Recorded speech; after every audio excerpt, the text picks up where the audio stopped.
Welcome to the Messina Connection, where we cover sports, music, people, and a little bit of politics. Can you handle the conversation?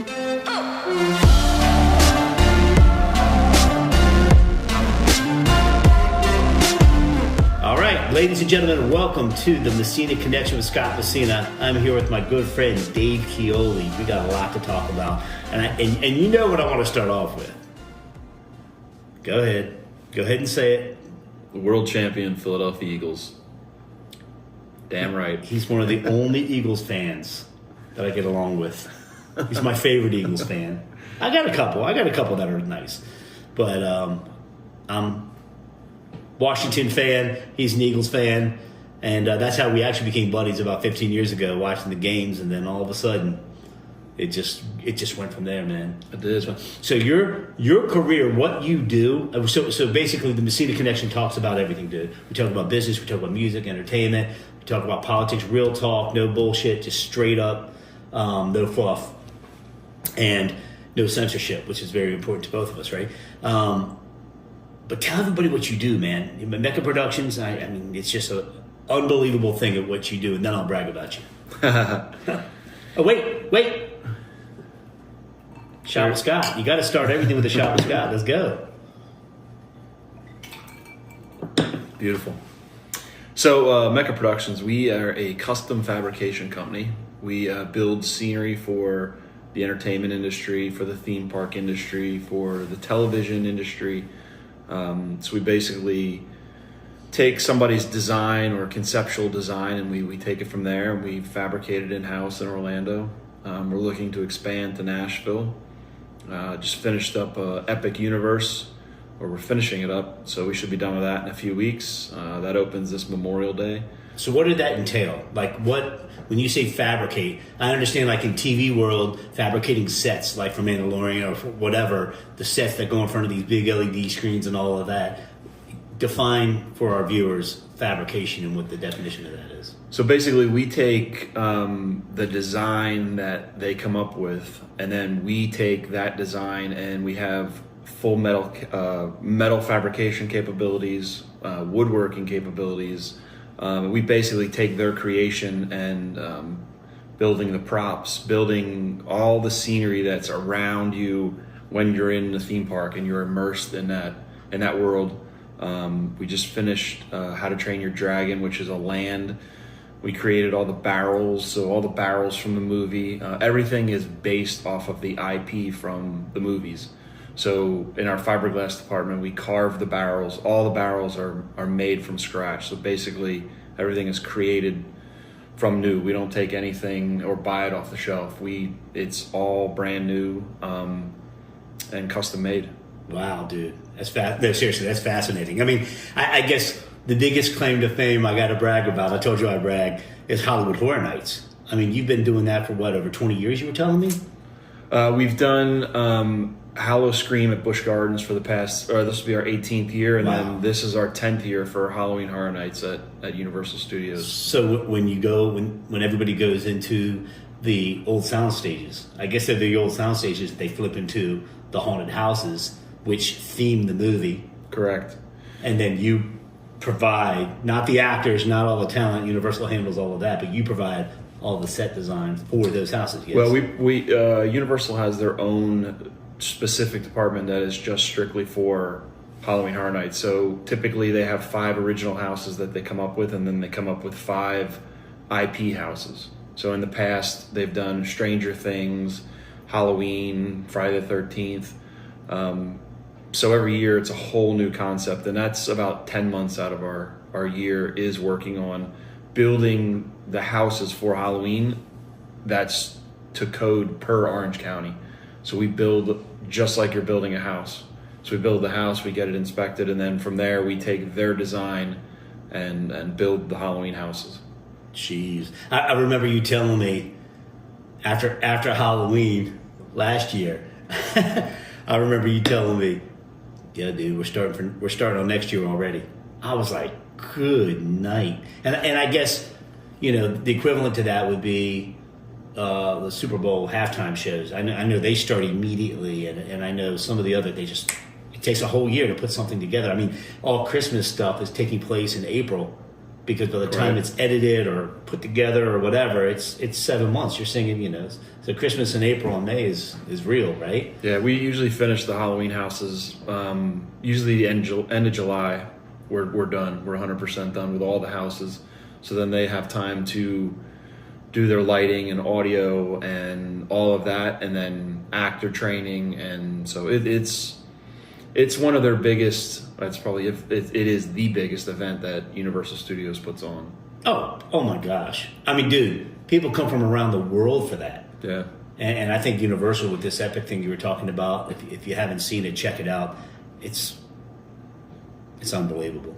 Yeah, it's. I got to see a sneak peek. I had to sign NDAs on it, but my goodness, I can't talk much. I know you can't either, but I guess it's ready to open like soon. Memorial Day weekend, it's opening. Oh, okay, May. But I think from what I heard, they're gonna do a kind of a soft opening. They're gonna let influencers go in and kind of do their preview of it. So these influencers, man, they're getting paid. They're getting paid to literally, You were laughing at how many cameras I have on this podcast, on this show. Yeah, there are a lot. All we need is a red carpet, right? But they'll go to one of the parks and they'll just go live. And they're like, just walk. Like, there's no production value. There's nothing. It's FaceTime on your phone. Yeah. And they're live on their YouTube feed and they're making hundreds of thousands of dollars. Kudos to them. I'm not hating on them. It's brilliant. It's brilliant that there's that many followers loving to see normal people enjoy themselves, or gurus that know the parks down in Orlando. We're in Nashville right now. I have no problem prefacing that because of I Showcase Music and some other great things that are happening, and Mecca's getting ready to open, and we're going to tour, my other studio, View Studios, who I'm affiliated with tomorrow. That you're going to like that. I can't wait. I can't wait to see it. That's gonna be really cool for Mecca Nashville too, because they need fabricators. I think now we're talking business on this. I think you have a niche, or what's the word? How do you pronounce it? Niche. I think you have a niche market on not many people do what you do. Now, when it comes to music and Music City, I've been blown away, man. I mean, the culture down here, the people actually listen. They actually pay attention. They actually love it. They support it. But I think you have an issue on what you're doing, because I don't think that there's a lot of you down here. No, I don't think there's many down here. So, but I don't know how much. I mean, do they still make music videos? I think they do. I don't think they're as high budget. I don't think you're doing $1 million Thriller, Michael Jackson Thriller videos anymore. And that's a whole nother ball game, man. I mean, what they do. They'll go crazy on the video, but then the artist doesn't realize that, dude, you're paying that back. Right. Oh, yeah. You're paying that back. And you're paying that back pennies on the dollar, because every record company will recoup their money. So they have no problem spending it. But, Jelly Roll had a documentary. There was a something recently. He explained it so well. He was like, and all he's trying to do is just like what I'm trying to do with I Showcase Music and I Showcase TV. I want to help people. I want to educate people. I want to, dude, they just don't know.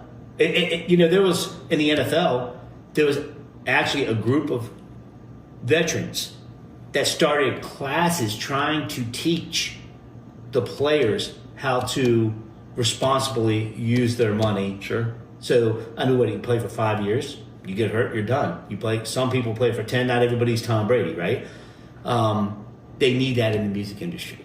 I think it needs to be completely upfront and completely, hey, okay. Oh yeah. If you want that $500,000 video, or you want that $250,000 video, you're going to pay this back, and you're not going to pay it back.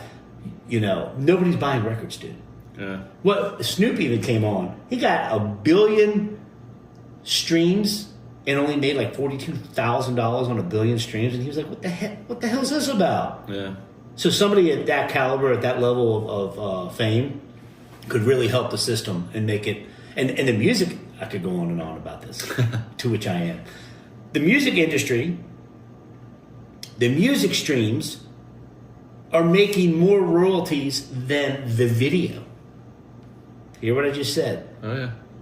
When I'm streaming on Amazon and I'm streaming on Tubi and I'm streaming It's like 0.0021% of a penny per minute streamed.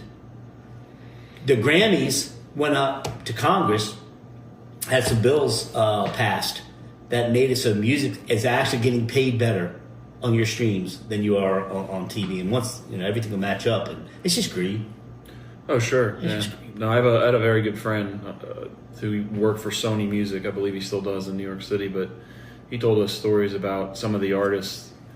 They would get advanced $1 million to record their album, and then when the sales didn't, I think that's one of the things that Jelly Roll talked about. Oh, you knew what I was talking about. Mm-hmm. You saw that? You saw that interview? Well, it was great. I know this artist, which I won't name. They were given $1 million, and their album sales only did like 400,000 or 500,000. You have to give that money back of what you didn't make, of what they didn't make on giving you that $1 million. So this artist owed that money back, and they went out and they spent all that money. They spent the $1 million. So then they had a. So they were in debt for 600,000. Then Sony had to go after them to get the money back. It's crazy industry. It's a savage industry, but there's time for change. Sure. The whole country's changing right now. If we want to talk a little politics, I'm all in. The country's changing.